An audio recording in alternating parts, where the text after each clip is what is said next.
अब से थोड़ी ही देर बाद माननीय प्रधानमंत्री तालकटोरा इंडोर स्टेडियम में पधारेंगे और भगवान बुद्ध का नमन करते हुए दीप प्रज्वलित करेंगे। फिर नेपाल और भारत में आए विध्वंसकारी भूकंप में शिकार हुए लोगों की याद में मौन रखा जाएगा।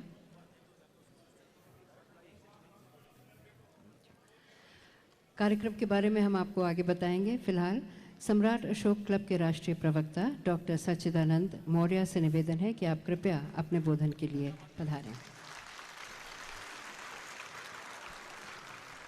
सबसे पहले मैं परम पावन पर्व बुद्ध पूर्णिमा के अवसर पर उपस्थित इंटरनेशनल बुद्धिस्ट कॉन्फेडरेशन के सेक्रेटरी जनरल परम पूज्य धम्म गुरु लामा लोप जंग, पूज्य भिक्षु संघ एवं मुख्य अतिथि के रूप में आने वाले हमारे लोकप्रिय प्रधानमंत्री माननीय नरेंद्र मोदी जी एवं उपस्थित सभी गणमान्य विद्वान, स्वजन, माताओं एवं बहनों, सबसे पहले मैं भारत की एकता, अखंडता एवं धार्मिक सहिष्णुता का प्रतीक अपने देश के राष्ट्रीय ध्वज का नमन करते हुए भारत का राष्ट्रीय धर्म ग्रंथ भारतीय संविधान का नमन करता हूँ।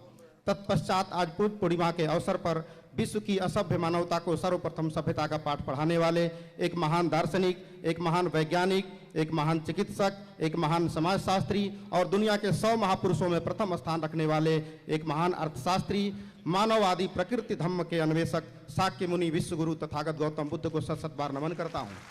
तत्पश्चात धार्मिक सहिष्णुता के प्रवर्तक, सच्चे धम्म के उन्नायक, संसार में पहली बार सीमाओं की संकल्पना को तोड़कर भारत की सीमा के पार सुदूर देशों तक एक सार्वभौमिक लोक कल्याणकारी संस्कृति की बुनियाद रखने वाले वसुधैव कुटुंबकम के जनक, विश्व विजेता सम्राट अशोक महान जी का नमन करता हूँ। साथ ही साथ उन सभी महापुरुषों का नमन करता हूँ जिनके कुर्बानियों और संघर्षों के बदौलत आप, हम और यह धम्म यहाँ तक पहुँचा है। शाक्य मुनि तथागत बुद्ध का वंशज होने के नाते आए हुए विश्व समुदाय के समस्त आगंतुकों के प्रति आभार व्यक्त करता हूं कि आप लोग इस भारत के पावन भूमि पर आकर बुद्ध पूर्णिमा को हर्षोल्लास के साथ मना रहे हैं। यह देखकर मुझे बड़ा गर्व महसूस हो रहा है। राजधानी दिल्ली के तालकटोरा स्टेडियम में बुद्ध पूर्णिमा के कार्यक्रम के सफल आयोजन के लिए international Buddhist confederation, Ashoka mission, सम्राट अशोक क्लब एवं अन्य सहयोगी संगठन के कार्यकर्ताओं का आभार व्यक्त करता हूं। दोस्तों, हमारे देश का नाम भारत है और यह भारत जो शब्द है वह व्यक्तिवाचक संज्ञा नहीं बल्कि भाववाचक संज्ञा है, जिसका अनुवाद नहीं व्याख्या हो सकती है। यह शब्द भारत के गुणों और विशेषताओं को प्रकट करता है, जिसमें भा का अर्थ है प्रकाश और रत का अर्थ है लगातार जारी रहना। अर्थात भारत एक ऐसे भूखंड का नाम है जहां ज्ञान का प्रकाश लगातार निकलता है और दुनिया उससे प्रकाशित होती है, और वह ज्ञान का प्रकाश तथागत गौतम बुद्ध का है जिससे पूरी दुनिया प्रकाशित हो रही है। इसलिए भारतवर्ष को विश्व गुरु कहा जाता है। तथागत बुद्ध के संदेशों पर आधारित सम्राट अशोक महान ने लोक कल्याणकारी राज्य स्थापित कर भारत को विश्व विजेता और धम्म विजेता होने का गौरव दिलाया। आज भी बुद्ध के पंचशील सूत्रों में भारत ही नहीं बल्कि विश्व की समस्त समस्याओं का समाधान है।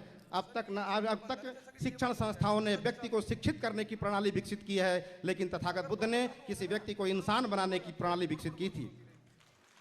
तथागत ने देखा कि संसार के समस्त मानव, जंतु, पेड़ पौधे सभी एक दूसरे पर आधारित हैं, इसलिए तथागत बुद्ध ने परस्परावलंबन के सिद्धांत की इजाद की। इसलिए इसी सिद्धांत से हो रही है। इसका न ही कोई निर्माण करता है न कोई संचाल करता। उत्पत्ति और विनाश के आधार पर क्रमिक प्रवाह लगातार अनवरत चलता है। आज लोग कहते हैं कि बुद्ध का धम्म दर्शन विज्ञान पर आधारित है, परंतु मैं कहता हूं कि विज्ञान ही बुद्ध धम्म पर आधारित है। इन्हीं आशा और विश्वास के साथ सभी को बधाई देते हुए आइए हम सब मिलकर बुद्ध के कालजयी दर्शन को अपनाएं और दूसरों को भी प्रेरित करें और लोक मंगल हो, ताकि हम भी खुशहाल रहें, हमारा पड़ोसी भी खुशहाल रहे। श्रेष्ठ भारत, नैतिक भारत, अतुल्य भारत, अखंड भारत, जय भारत।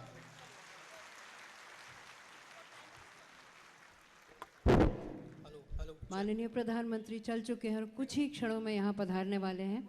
हम आपको बताना चाहेंगे कि उनके आने पर यहाँ कार्यक्रम क्या होगा। आते ही वो भगवान बुद्ध का नमन करते हुए दीप प्रज्वलित करेंगे। फिर नेपाल और भारत में आए भूकंप में शिकार हुए लोगों की याद में मौन रखा जाएगा। तत्पश्चात मंच पर प्रधानमंत्री एवं विशिष्ट अतिथियों का स्वागत होगा।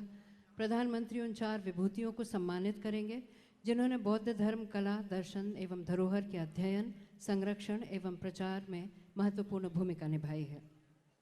विशिष्ट अतिथियों एवं प्रधानमंत्रियों के संबोधन के पश्चात धन्यवाद ज्ञापन होगा।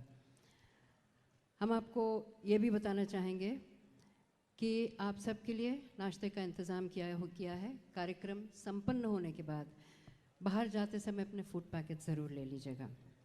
ये भी बताना चाहेंगे कि जब तक हमारे मुख्य एवं विशिष्ट अतिथि परिसर या मंच से प्रस्थान न कर लें, आप सब अपने स्थानों पर ही रहें.